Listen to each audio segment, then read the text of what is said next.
unaweza Baba, katika jina la Yesu Kristo. Nataka nyara kila ngome zote ambazo Mungu wa kisiko kinyume na neno lako, katika jina la Yesu, na zitambaratisha kwa jina la Yesu Kristo, nikisema kwamba zimeshindwa. Mungu wa mbinguni, tukuka Bwana na imindika milele kwa utukufu wa jina lako, na katika jina la Yesu tumeomba na tuamini. Mtu aseme amina. Amen. Amen. Karibuni sana katika jina la Yesu Kristo, katika nyumba ya Bwana, tuweze kwenda pamoja katika hili neno la Mungu katika jina la Yesu. Kwa majina naitwa Apostle Samson na nimeokoka. Nashukuru Mungu na undumu katika kanisa hili la PTC Power Testimony Church hapa tulipo. Karibuni sana katika jina la Yesu. Wale ambao marafiki zetu wanaotufuata katika Facebook, katika akaunti yetu ya Apostle Samson, ama katika page yetu ya Power Testimony Church, karibuni sana katika jina la Yesu Kristo. Tusome pamoja, na mwisho wa ili neno ama mwisho wa ya mafundisho nitakweza kuomba pamoja na wote ambao ni wagonjwa, wote ambao ni mahitaji katika jina la Yesu. Ukiwa pale nyumbani tutaomba pamoja na wewe, ukiwa pale kazini tutaomba na wewe, na mkono wa Mungu wenye nguvu zote utatenda kazi. Sema amina. Sasa jina la Yesu Kristo nifundishe kuhusu ushuhuda wa kinywa chako. Amen. Kuhusu ushuhuda wa kinywa chako. Na niseme ya kwamba jambo ambalo tunasema ama ushuhuda ni jambo ambalo Mungu ulipeana la kutia mtu nguvu. Amen. Nianze nikisema namba 1, kuna mambo matatu ambayo nimeweza kuyaelewa. Namba 1, ushuhuda huwa unajenga. Amen. Wakati umebeba ushuhuda unajengeka, ama ushuhuda ule wakati utashuhudia kuna watu watajengeka. Kwa hivyo ushuhuda ni wa kujenga. Amen. Jambo lingine, ushuhuda ni nguvu iletao wokovu. Ushuhuda ni nguvu ya Kristo, nguvu ya Mungu, ni power inaoleta nini? Ushuhuda. Amen. Bwana Yesu asifiwe. Jambo lile lingine la tatu ni kuwa ushuhuda ni jambo ambalo liliotendeka, ukaona si kwa nguvu zako wala si kwa uweza wako, lakini ni kwa uweza wa Mungu. That is a testimony. Bwana Yesu asifiwe. So ninapoanza ninasema ya kwamba wale wote ambao hawana ushuhuda ndani ya maisha yao, wewe unasema mwaka huu imefika mwezi wa 4, imefika mwezi wa 5, mimi sina jambo ambalo ninakushuhudia. Ninaomba Mungu akupatie ushuhuda kwa jina la Yesu. Ukiwa pale nyumbani unatutazama, unatuangalia, unatusikiza, natangaza Mungu akupatie ushuhuda kwa jina la Yesu. Amen. Ali hapa na naye tusikiza hapa katika kijiji kwa manyumba, natangaza asiye na ushuhuda, ninatangaza Mungu atakupatia ushuhuda. Amen. Bwana Yesu asifiwe. Amen. Sema amen. Amen. Kwa sababu ni ushuhuda ni nguvu. Saa ingine nguvu ambayo tunayosema ni nguvu ya Kristo, ni nguvu ya kiroho, ni nguvu iletao wokovu, ni nguvu inayopona, ni nguvu inainua, ni nguvu inayofanya makubwa na mazuri. Mungu atupatie ushuhuda na mtu aseme amina. Amen. Nataka tusome kile kitabu cha Ufunuo katika jina la Yesu, na Bwana atatenda. Ufunuo 12, tutaanza pale mstari wa 7 na tutamalizia mstari ule wa 11. Kitabu ni cha Ufunuo katika jina la Yesu, ambao kinaitwa Revelation. Maono ya Yohana ndio tunaoyasoma. Nini kilitendeka mbinguni ili tupate kupata ushuhuda hapa duniani? Kuna mambo yaliyofanyika pale mbinguni katika jina la Yesu Kristo. Tunapoyaelewa leo tutapata ushuhuda, kwa sababu tumeambiwa ushuhuda ni nguvu iletao wokovu. Utakuwa na wokovu ndani ya mili yetu, ndani ya mawazo yetu. Amen. Ufunuo 12 mstari wake ni wa 7. Twende pamoja. Maandiko ya Bwana yanasema ya kwamba kulikuwa na vita mbinguni. Mikaeli na malaika zake wakapigana na yule nyoka. Yule nyoka naye akapigana na wao, nao malaika pamoja na malaika zake. Mstari wa 8, nao hawakushinda wala mahali pao hapakuonekana tena mbinguni. 9. Yule nyoka akatupwa, yule mkubwa nyoka wa zamani aitwaye Ibilisi, Shetani, adanganyaye ulimwengu wote, akatupwa hata chini, na malaika zake wake wakatupwa pamoja naye. 10. Nikasikia sauti kuu mbinguni ikisema, sasa kumekuwa wokovu na nguvu na ufalme wa Mungu wetu na malaika wa Kristo wake, kwa maana ametupwa chini mustaki wa ndugu zetu, yeye awastakiaye milele mbele za Mungu wetu mchana na usiku. 11. Nao wakamshinda kwa damu ya mwana kondoo na kwa neno la ushuhuda wao, ambao hawakupenda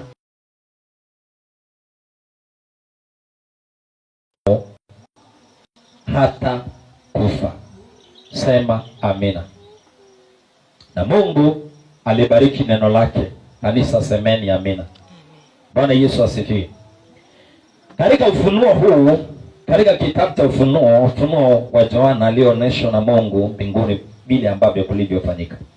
Maandiko ya Bwana yanasema ya kwamba pale mstari wa 7, Biblia inasema ya kwamba kulikuwa na vita mbinguni. Amen.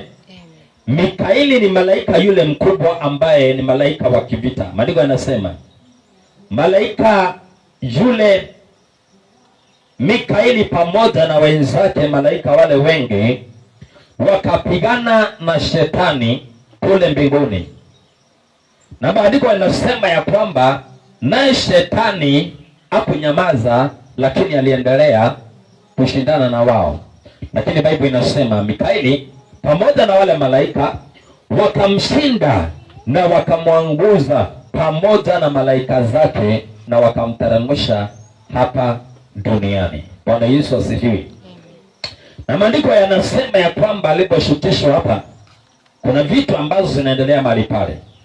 Tunapoanza sasa kurudi mahali pale, angalia mstari wa 9. Yule nyoka akatupa, yule mkubwa, yule nyoka Ibilisi aitwaye Shetani, anayewadanganya ulimwengu wote, akatupwa chini ya malaika zake pamoja na malaika zake. Bwana Yesu asifiwe. Nikasikia sauti kuu mbinguni ikisema, sasa kumekuwa na wokovu. Kumekuwa na wokovu. Anasema wakati ambapo, kwa sababu Shetani ndiye ambaye huzuilia nini? Watu wasipate ushuhuda. Tunamfahamisha kwa jina la Yesu. Mungu aseme amina. Amen. Nasema ya kwamba tunapoongea kuhusu ushuhuda wa kinywa chako, ni ushuhuda gani ambao umebeba? Pale awali nimesema ya kwamba ushuhuda huwa unajenga, ushuhuda huwa unabomoa. Opposite ya kujenga ni kubomoa.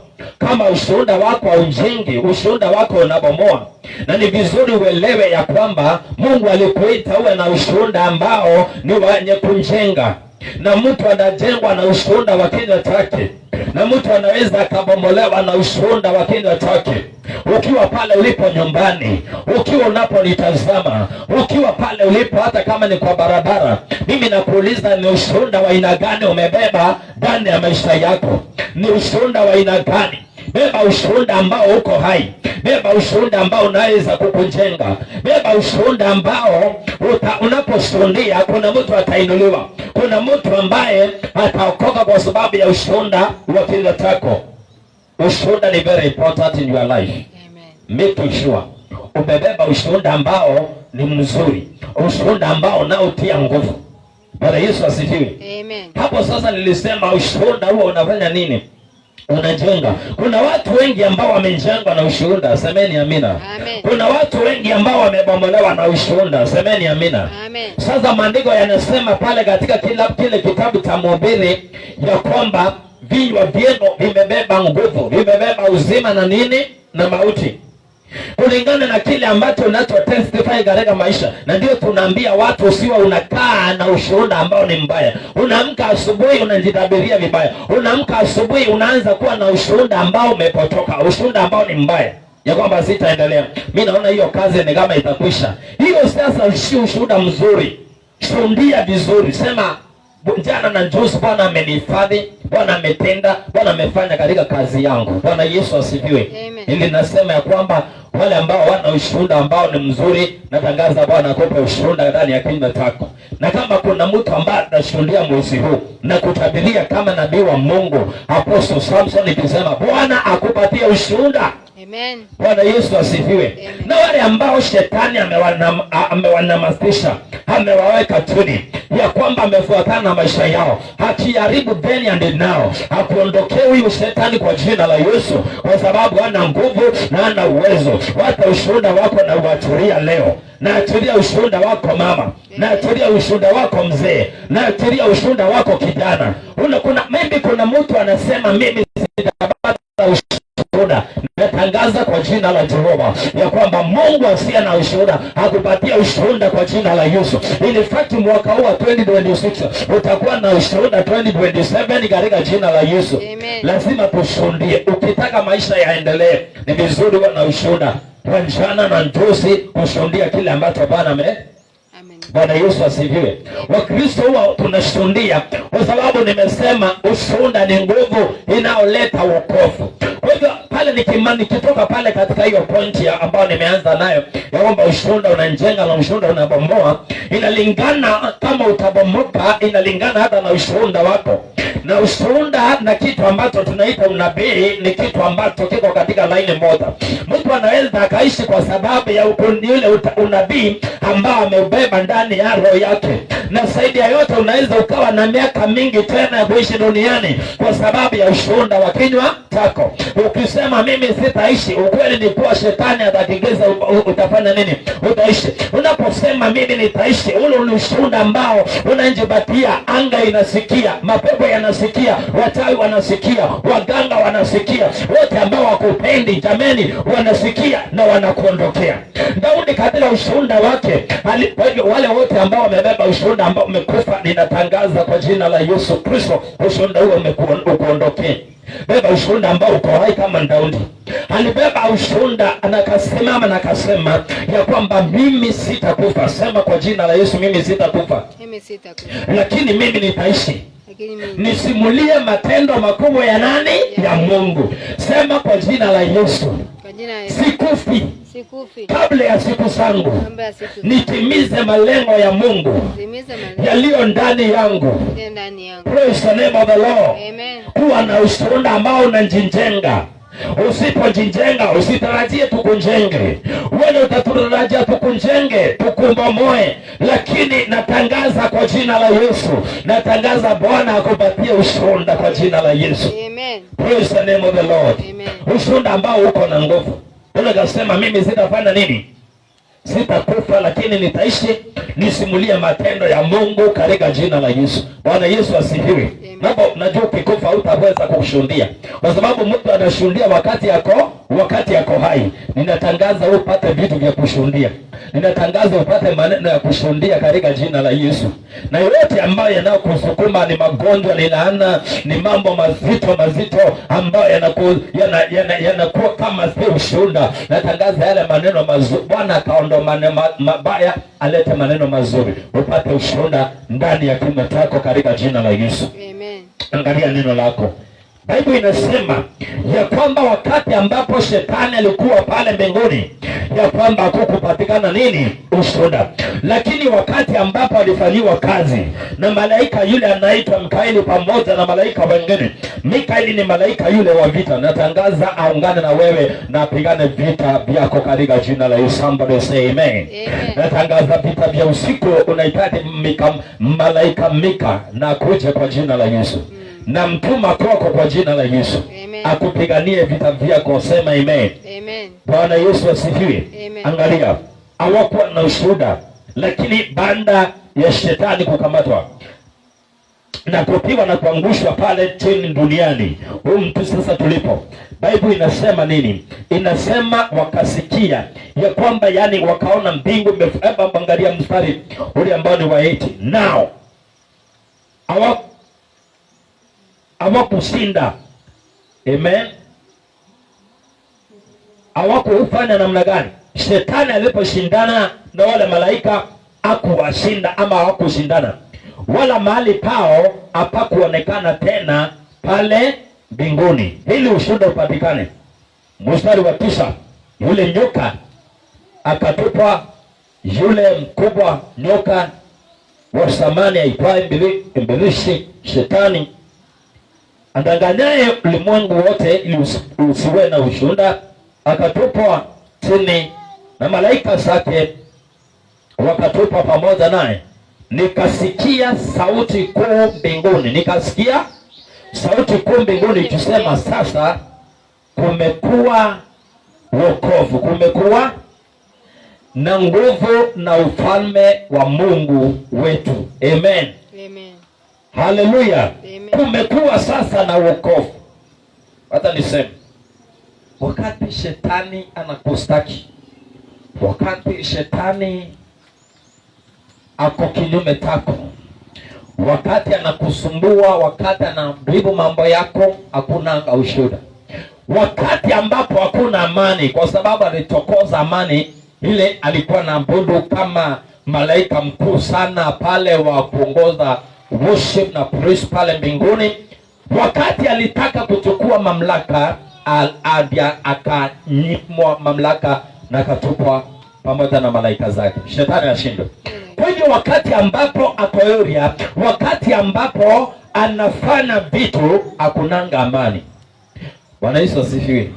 Kwa sababu anatumia wachawi, anatumia waganga, ndepogoshe parose eliminati, majini, mandepogoshe.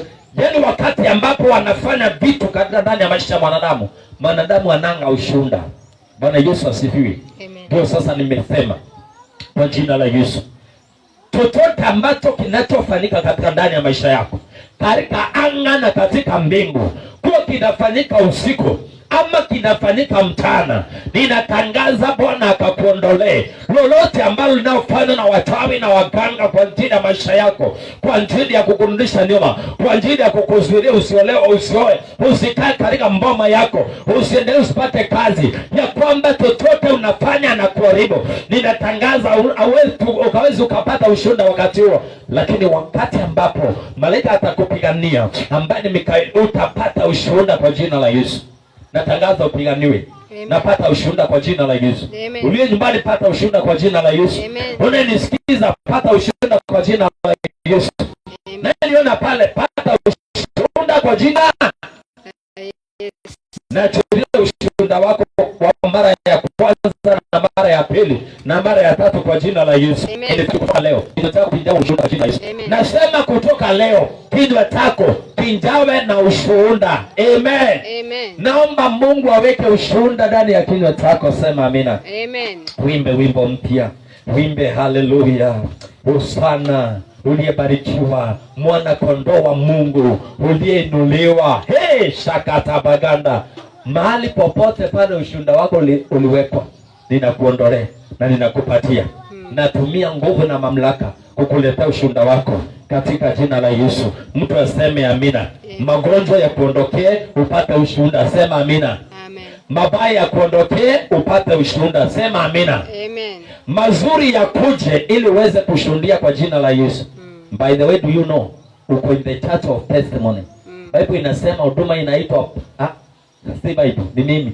Nasema huduma inaitwa power Testimony Church. Unapoingia katika mahali pa ushuhuda, in fact lazima utashuhudia. Unisikii na unielewi. Katika Revelation nasema wakati ambapo uko katika mahali pa ushuhuda, lazima utashuhudia katika jina la Yesu. Amen. Hatuwezi tukapewa, hatuwezi tukawekwa mahali pa ushuhuda tukatae kushuhudia. Hiki ambacho hatutashuhudia lazima tutashuhudia. Hili jambo ambalo shetani ametuficha miaka mingi tusipate ushuhuda lazima liondoke. Lazima huo mlima uondoke. Lazima huo mlima umoke jameni, tupate ushuhuda wa Kristo. Mtu aseme amina. Amen. Na chochote ambacho kinaozuilia ushuhuda wako ninakiondoa by fire by force. Amen. Sema by fire by fire. By fire, by fire. Hallelujah. Amen. Tupate ushuhuda kwa jina la Yesu. Wale ambao utashuhudia utashuhudia. Wamba umekuwa mgonjwa una jambo la kushuhudia la mwezi huu wa 5 kwa sababu ya mwezi wa 4 vile kulitendeka, mwezi huu wa 6 unaokuja utapata ushuhuda. Mwezi huu before fika mwisho pata ushuhuda. Hata leo natangaza anza kupata ushuhuda. Minyororo yote ikuondokee ili upate ushuhuda kwa jina la Yesu. Wakati ambapo shetani aliondolewa mahali pale mbinguni, ndio mbingu ilipata ushuhuda. Ndio hapa duniani ushuhuda wa Kristo wa mwana kondoo wa Mungu ulipatikana. Bwana Yesu asifiwe. Number 1, lazima shetani aondolewe katika ndani ya maisha yako. Utasaidia Mungu kumuondoa shetani? Sema nitamsaidia Mungu. Kwa sababu saa nyingine Mungu anataka shetani akuondoke na wewe shetani na wewe hutaki kumuondokea. Sasa anakaa pale akisema kwa sababu huyu hataki kuniondokea, nitarandaranda hapa tu, nitakaa nikimconfuse hapa, nikikaa nikiharibu mambo yake hapa kwa sababu yeye anikatae. What does the Bible says? Bible inasema kitabu cha John chapter number 4 verse 7. Pendeni Mungu. Amen. Mpingeni shetani. Naye atafanya nini?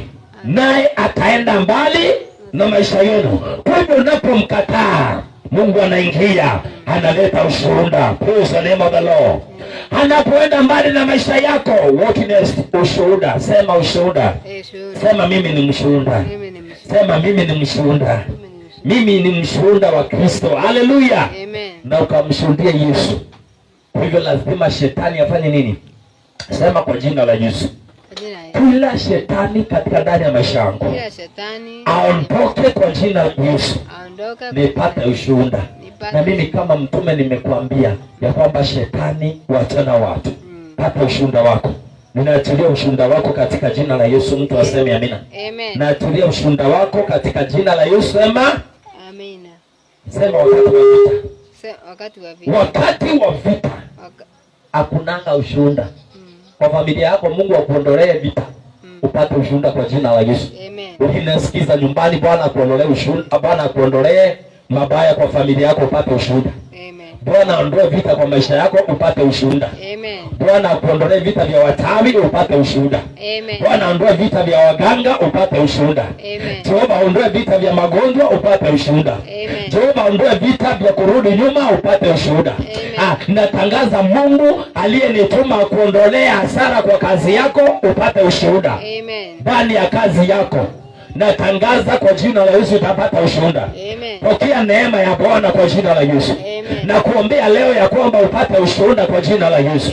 Hiyo kazi inuke upate ushuhuda. Sema amina. Sema nimesikia. Katika jina la Yesu. Hakuna yoyote ambaye atashikilia, hatakuzuilia katika ushuhuda. Pata neema kwa jina la Yesu. Amen. Nasema hivi sasa, wakati uko katika vita vya kimapepo, malaika wako Mikaeli atakushindania. Amen. Hiyo ni 12 mstari wa 8. Tunaona malaika Mikaeli alishindania wengine na akashindania Mungu na wakamuondoa shetani mahali pake. Na Biblia inasema hapakupatikana mahali pake tena. Sema amina. Sema katika maisha yangu hatapatikana tena. Hapatapatikana mahali pa shetani kwa roho yangu tena. Tangu niokoke, tangu nimjue Yesu. Tangaza kila siku, kila wakati. Hakuna mahali pake tena. Kama mbinguni hakuna mahali pake tena. Hata ndani ya roho yako. Bwana Yesu asifiwe. Amen. Natangaza hata ndani ya roho yako kusipatikane mahali pake tena katika jina la Yesu. Amen. Sema amina.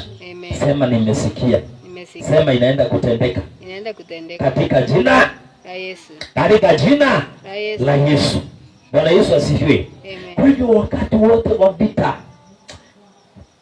ni vita gani unapigana? Ni vita gani sasa siko mbele yako? Ni vita gani sinaendelea? Ni vita gani sinafanyika? Ni vita gani sinakusumbua? Ni vita gani sinakuandama? Nimekuja hapa niseme na nitangaze katika jina la Yesu, kila aina ya vita, kila aina ya vita, Jehova akushindanie kwa jina la Yesu. Sema amina. Amen. Mikaeli malaika mkubwa wa Mungu akushindanie kwa jina la Yesu. Bwana Yesu asifiwe. Amen. Hakuna mtu ananga vita. Danieli akapitia vita. Anataka kufanya kazi ya Mungu. Anaomba mara 3 kwa siku.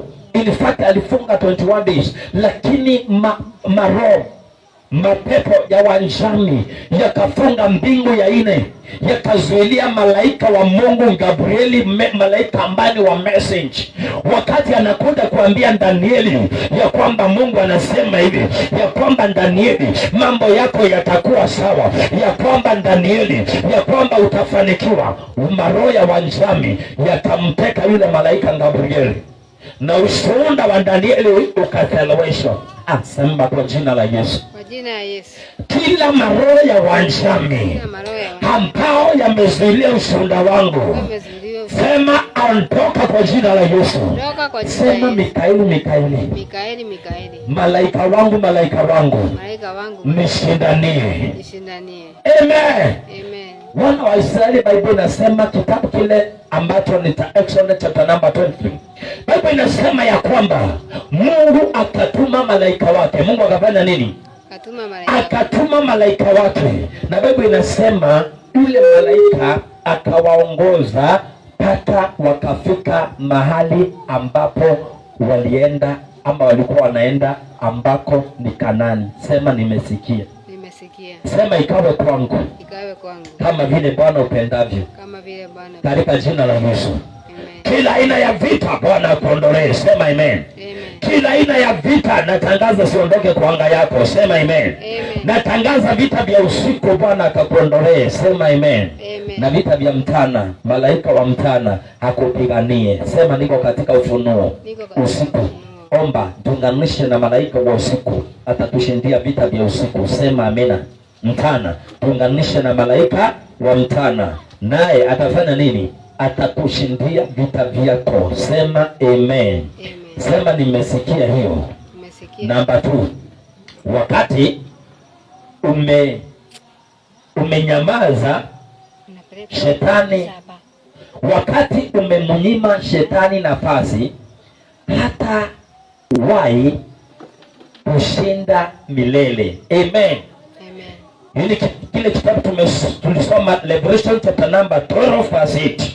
Sikiza, walimnyima shetani nafasi mbinguni. Walimnyima pamoja na malaika zake, walimnyima nafasi. Ukitaka kutoboa katika ndani ya maisha yako, unanisikiza ukiwa nyumbani, unanisikiza ukiwa kwa gari, unanisikiza ukiwa pale ulipo, ukitaka ushindani ukuje, nguvu ya ushuhuda ishuke ndani ya maisha yako, itabidi umnyime shetani na nafasi ndani ya maisha yangu. Sikusikii. Itabidi umnyime shetani nafasi ndani ya maisha yako. Sema kwa jina la Yesu. Kwa jina la Yesu. Shetani na kunyima nafasi. Hautawahi pata nafasi ndani ya maisha yangu tena. Natangaza kuondokee. By fire, by force. Naachilia moto. Naachilia moto wa Bwana uliyemfukuza pale mbinguni. Naachilia huo moto kwa jina la Yesu. Uteketeze shetani pamoja na kundi lake. Alifukuzwa mbinguni pamoja na malaika zake wanaitwa rulers, mapepo wale wabaya. Alifukuzwa na wao. Sema amina. Amen. Sema hata mimi sikutaki. Hata mimi sikutaki. Pamoja na mapepo zako. Haleluya. Natangaza Bwana akupatie neema. Natangaza Bwana akupatie ushindi kwa jina la Yesu. Mnyime na shetani nafasi ndani ya maisha yako. Mikaeli alimwambia hapa uwezi ukatawala na Mungu wetu wa mbinguni afanye nini? Atawale. Sema hapa kwa jina la Yesu. Sema ndani ya maisha yangu. Ndani ya maisha yangu. Ni Mungu peke yake atatawala. Ni Mungu peke yake. Asema kwa jina la Yesu. Jina la Yesu. Katika mwili wangu. Katika mwili wangu. Hata tawala mwingine. Hata tawala mwingine. Ni Jehova atatawala. Simama kwa miguu yako, sema nimekataa kila aina ya magonjwa, hayatatawala. Ushuhuda wa kinywa chako uko na nguvu. Unaweza ukakufanya uishi. Unaweza ukakufanya uendelee. Sema kwa jina la Yesu. Kila aina ya magonjwa ndani ya maisha yangu sitakuruhusu utawale. Wengine wameruhusu magonjwa wakatawala, wakasema hii ni ugonjwa wangu. Ninatangaza kwa jina la Yesu, hakuna ugonjwa wako. Hey, kataa hiyo. Sema ninakuondoa. In Jesus name. In Jesus name. Kila ugonjwa ukondokee in Jesus name. Sema sitakupea nafasi. Sitakupea nafasi. Sema kansa sitakupea nafasi. Sitakupea nafasi. Diabetes sitakupea nafasi. Sitakupea nafasi. Roho ya asima sitakupea nafasi. Sitakupea nafasi. Roho ya ukimwi sitakupea nafasi. Roho ya malaria sitakupea nafasi. Kataa kupeana nafasi kutoka leo. Amen. In Jesus name. Amen. Na Bwana atakushindania. Na Bwana atakuonekania. Sema amina. Amen. Hebu tuangalie pointi ya 3. Pointi ya 3 inasema hivi. Katika dunia iliyoumbwa na Mungu akatuweka, ndio shetani na malaika zake walitupwa. Tunaeleano? Bwana Yesu asifiwe. Amen. Lakini pamoja na hiyo, shetani atatuondoa kwa hii dunia, kwa sababu hii dunia ni mahali pa baba yetu. Sema amina. Amen. Unaona hiyo? Bwana Yesu asifiwe. Tumeangalia ni mstari ule wa 12 verse 9. Alifukuzwa mbinguni. Alifukuzwa mbinguni. Akatupa wapi? Hapa duniani, ambao katika kitabu cha Genesis Mungu alifanya nini? Aliumba dunia na mbingu na nchi, na akakuumba akakuweka wapi? Na akakuambia kula kula ya ardhi na nyama ama katika dunia sasa, anakuambia hautakula kile, hautakula kile kingine ili uondoke mapema. Sasa mimi nataka kukuuliza hivi, kama alifukuzwa mbinguni akateremshwa hapa duniani, wewe ndio unapaswa mnyamazie? Sema kwa jina la Yesu, hautaniondoa mahali pangu shetani. Praise the name of the Lord. Hallelujah. Kama alikataliwa mbinguni, unamkataa hapa. Bado usemi umpende hapa. Alikataliwa mbinguni, inakuambia umkatae hapa. John chapter number 4 verse 7 ilisema, si ndio? Pendeni Mungu, kataeni shetani, naye ataenda mbali na maisha yetu. Katika hii ardhi, katika hii ardhi, kanyanga kama mfalme. Kila siku tangazia mtanga ya kwamba mtanga utanikubali. Mtanga utanikubali. Bwana Yesu asifiwe. Dunia utanikataa, hewa utanikataa, jua utanikataa, mvua utanikataa. Praise the name of the Lord. Kwa sababu wote vina masikio ya kusikia sauti ya mtu wa Mungu, kulingana na kile unakataa na kulingana na kile ambacho unafanya nini. Kwa hivyo nilisema kwamba mtu anaweza kuishi miaka mingi katika dunia hii kupitia ushuhuda wa kinywa chako. Kwa hivyo katika dunia hii, tafadhali, kile ambacho unahitaji ili ndugu miaka mingi, unahitaji ubebe ushuhuda ambao uko na nguvu. Natangaza Bwana akupatie ushuhuda ambao uko na nguvu. Natangaza Jehova akupatie ushuhuda ambao uko na nguvu. Mtu aseme amina. Amen. Na tulia ushuhuda ambao uko na nguvu katika ndani ya maisha yako katika jina la Yesu. Uso mtu aseme amina. Pokea ushuhuda ambao uko na nguvu. Nena uzima, nena uzima. Ukiamka nena uzima. Ukikutana na mtu nena uzima. Ukikutana na rafiki nena uzima. Ukiamka kwa kitanda nena uzima. Sema niko na ushuhuda. Bwana amenifanyia, Bwana amenitendea. Haleluya. Si kuamka na ushuhuda ambao umekaa kama ushuhuda ambao, yani ushuhuda ambao hauna feelings, ushuhuda ambao yani haugusi, ushuhuda ambao hauna maana. Shetani anashindwa. Na naomba Bwana akuondolee ushuhuda ambao usio na maana katika jina la Yesu. Shetani anashindwa. Bwana Yesu asifiwe. Amka na ushuhuda ambao unagusa mbingu, na ushuhuda unafurahisha mbingu katika jina la Yesu. Kwa hivyo katika huko alikoteremshwa shetani, tutampatia na nafasi na tutatawala dunia, kwa sababu ni ya baba yetu katika jina chochote ambacho shetani huatilia katika dunia hii, katika maisha yako, natangaza hakitafanya kazi. Natangaza hakitafanya kazi. Natangaza hakitafanya kazi. Tunaongea kuhusu ushuhuda wa kinywa chetu. Ningependa ubadilishe ushuhuda wa kinywa chako. Nani ambaye tumwambia badilisha? Badilisha. Sema badilisha. Ukiwa pale nyumbani badilisha ushuhuda. Ukiwa popote pale unapopokea badilisha ushuhuda wa kinywa chako ili uishi. Ili shetani akuondokee. Tafadhali anakukaribia kwa sababu ya kulingana. Sema ni kulingana. Ni kulingana na ushuhuda wa mtu. Na ushuhuda wa mtu. Sema nitabadilisha ushuhuda wangu. Nitabadilisha ushuhuda. Katika jina la Yesu. Badilisha nini? Ushuhuda wangu. Kama ulikuwa unashuhudia vizuri. Bible inasema ya kwamba Yesu alisema atakayenishuhudia hapa duniani, atakayenishuhudia hapa mbinguni kwa baba yangu, mbinguni kwa baba yangu. Nitafanya nini? Nitafanya nini? Natangaza atakushuhudia hapa duniani, Mungu akushuhudia mbinguni kwa jina la Yesu. Amen. Natangaza unaposhuhudia hapa duniani, mbinguni ukashuhudiwe. Amen. Katika jina Yes. Mbingu ipate ushuhuda wako, sema amina. Amen. Anga ipate ushuhuda wako, sema amina. Amen. Dunia iwe na ushuhuda wako, sema amina. Amen. Dunia ikiwa na ushuhuda wako, hakuna mahali ambapo shetani atampa na maisha yako. Bwana Yesu asifiwe. Amen. Natangaza kwa jina la Jehova, Mungu aishie juu mbinguni, na tulie ushuhuda wako katika jina la Yesu. Amen. Ishi kwa sababu ya ushuhuda. Mtu anaishi kwa sababu ya ushuhuda wa kinywa chake. Pointi ya 4. Nasema hivi, ikiwa tutakuwa na ushuhuda wa ukweli wa Kristo na kutakaswa na damu kondoo yake, sisi ni washindi. Sema amina. Amen. Ufunuo 12:11. Hebu tuangalie huo mstari wa 10, mstari wa mwisho 11. Nasema ya kwamba ikiwa tutakuwa na ushuhuda wa ukweli, kile kinafanyika ni kuwa tunabeba ushuhuda wa uongo. Sasa watu wanashinda, tumeokoka ama tutaokoka, tumeokoka ama tutaokoka. Tena ulishuhudia ukweli, ndio umeshuhudia uongo. Leo umeshuhudia uongo, ndio ushuhuda wa ukweli.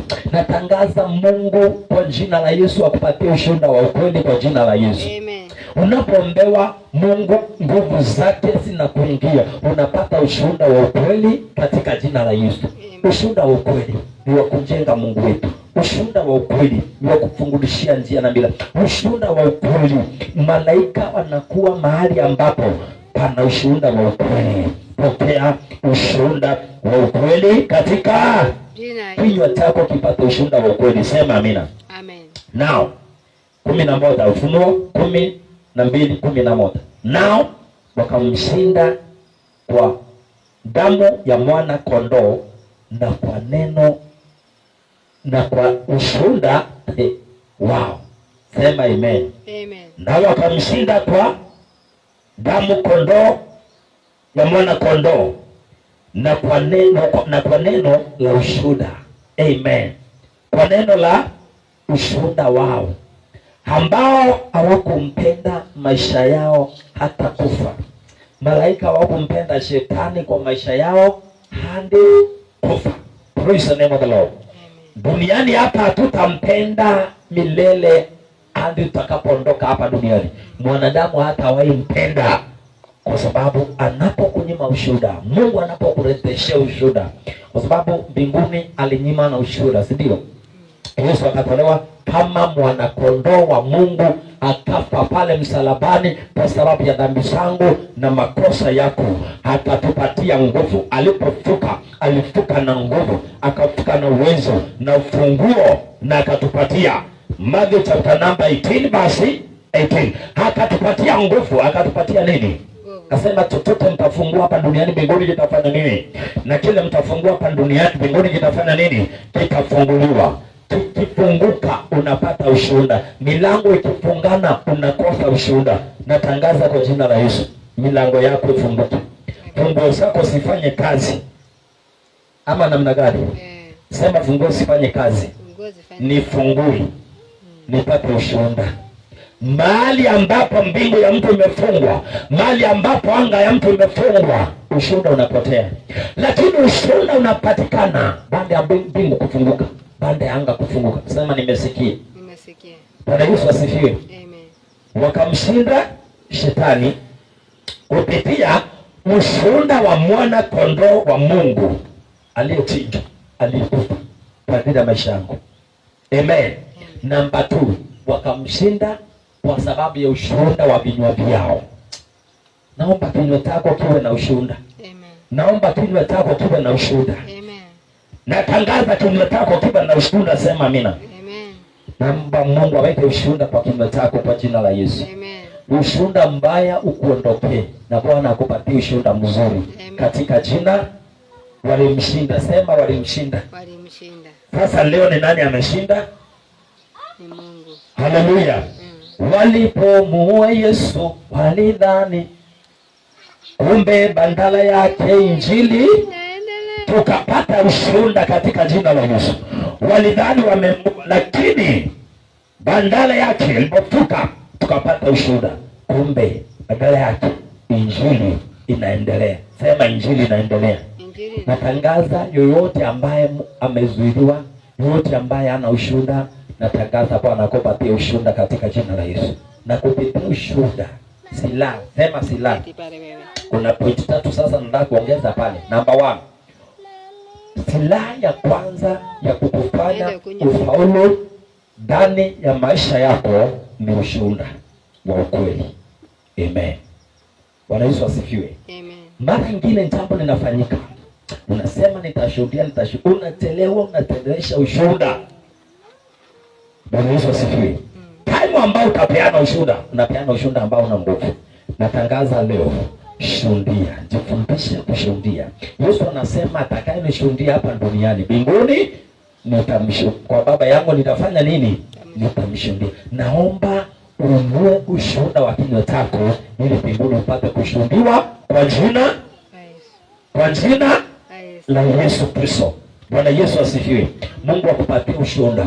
Kwa hiyo uko nyumbani pale, Mungu akupatie ushuhuda. Umekufa moyo, wewe ni mgonjwa, Mungu anaenda kukuponya, upokee ushuhuda katika jina la Yesu. Wewe hauna amani ndani ya ndoa yako, natangaza amani hije.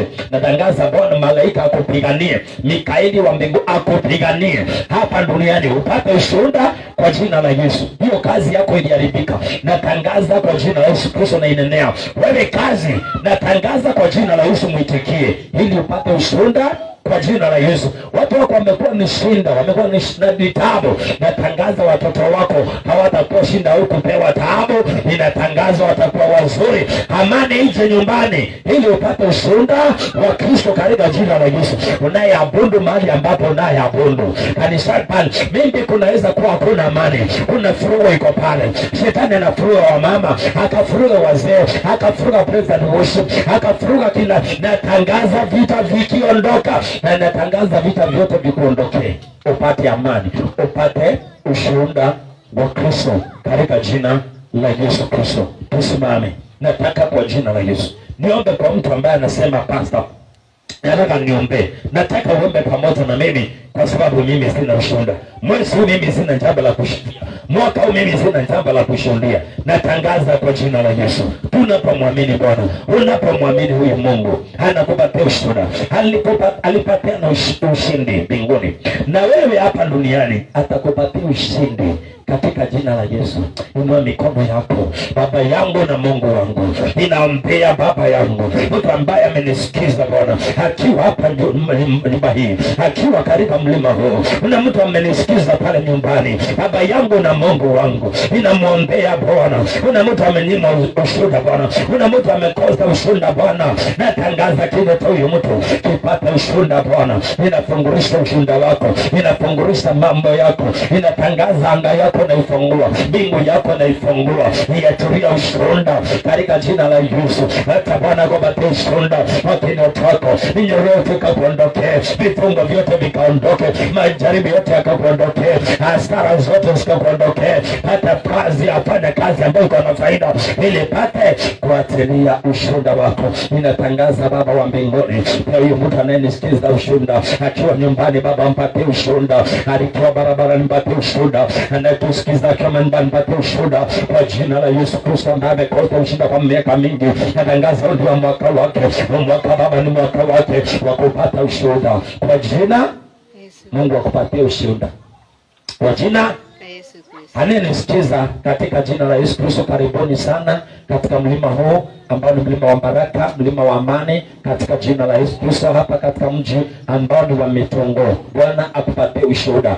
Tuko katika nyumba ya ushuhuda, na tunapokuja Mungu wa mbinguni anatupatia ushuhuda. Kila nguvu za giza, kila nguvu za kimapepo zinakuwa sina nguvu na sina uwezo. Ukiwa pale nyumbani, amini Bwana na atakushindania. Hiyo vita naona ikiwa mbele yako, na kutabiria vitaondoka, na tabiri zitaondoka, hizo vita zitaondoka, na Bwana atakupatia ushuhuda katika jina la Yesu. Kile unaona kama kiwezekani, kwa jina la Yesu kinawezekana. Mbinguni kiliwezekana. Walimshinda, walimpiga, walimwangusha shetani na malaika zake, na akaondokea. Mungu akaabudiwa. Atakuondokea hapa duniani, utamwabudu Bwana kwa sababu yeye ni mwaminifu, na Bwana akupatia ushuhuda katika jina la Yesu. Kwa hivyo umekufa moyo, unanisikiza ukiwa katika kile kitanda cha hospitali ama nyumbani, wewe ni mgonjwa, pata nguvu, pata neema, pata ushuhuda, na kuombea ugonjwa utakuondoa duniani. Wewe utaishi kwa sababu wewe ni mali ya Bwana. Alikuleta katika dunia hii.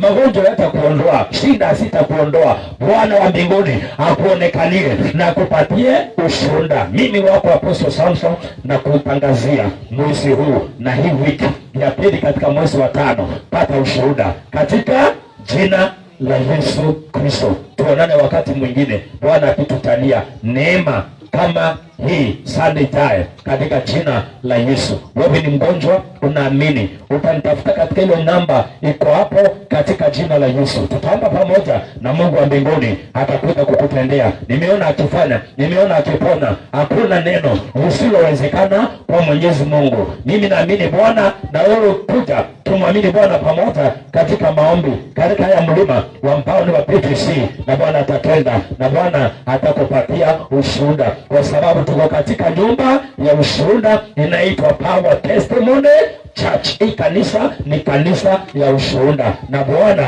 akupatie ushuhuda, na mtu aseme